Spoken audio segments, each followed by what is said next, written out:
Hello everyone, welcome to another video. In this video, I will tell you how to install the unknown apps in Motorola G14.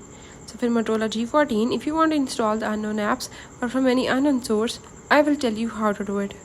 I will show you all the steps in this video, just follow them, and if you're new here, don't forget to subscribe. Now let's watch it and learn it.